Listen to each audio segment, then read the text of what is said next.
إن هذا القرآن يهدي للتي هي أقوم ويبشر المؤمنين الذين يعملون الصالحات أن لهم أجرا كبيرا. سورة رعد هۆکاری ناونرانی بەو ناوەوە.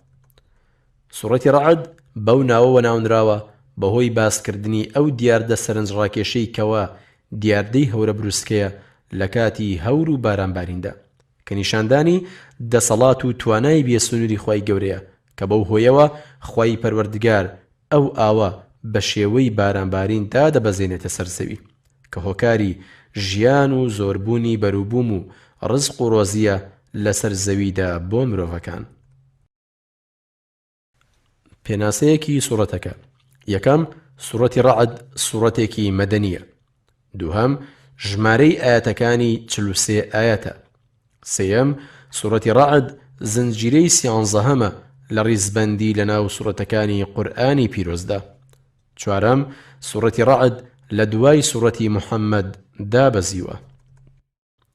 پێنجەم، ئەم سوڕەتەش بە ئەلیف لام میم ڕا دەست پێ دەکات کە بریتین لە چەند پیتێکی پچڕ پچڕ. شەشەم، سوڕەتی ڕەعد لە ئاەتی ژمارە 15 سوژدەی تیلاوەی تیادایە.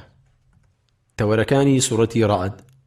سوڕەتی ڕەعد لەو سوڕەتە مەدەنیانەیە کەوا کۆمەڵێک مەبەستی بنچینەیی دەگرێتە خۆی لە جێگیرکردنی تاک و تەنهایی خوای گەورە و ناردنی پەیامەکەی و زیندوو بوونەوە و وەرگرتنەوەی پاداشت و سزا و هەڵوەشاندنەوەی شوبهە و گومانی هاوڵ بڕیاردەران. و هەروەها لەم سوڕەتەوە ئەوەمان بۆ دەردەکەوێت کەوا مەنهەج و ڕێبازی بانگەوازیکردن بۆ لای خوای گەورە پێویستی بە کۆکردنەوە و بردبوونەوە هەیە لەو ئاەتە خوێنراوانەی کەوا لە دووتوێی قورئانی پیرۆزدایە لەگەڵ تێڕامان و بیرکردنەوە لە ئاەت و نیشانە گەردوونیەکان کە ئاسمان و زەوی و ئەوەی کەوا لە نێوانیاندایە دەگرێتەوە بۆ ئەوەی مرۆڤەکان زیاتر کاریگەر بن و بگەڕێنەوە لای خوای گەورە. و ئەوەشمان بۆ ڕوون دەکاتەوە کەوا کاری سەرەکی و لە پێشینەی پێغەمبەری خوا صلی الله علیه وسلم بریتی بووە لە دەعوەکردن و بانگەوازیکردنی خەڵک و ڕاگەیاندنی دینی خوای گەورە و هیدایەت و ڕێنماییکردنیش لە ژێر ویست و ئیرادەی خوای گەورە خۆیدایە بەواتایەکی تر.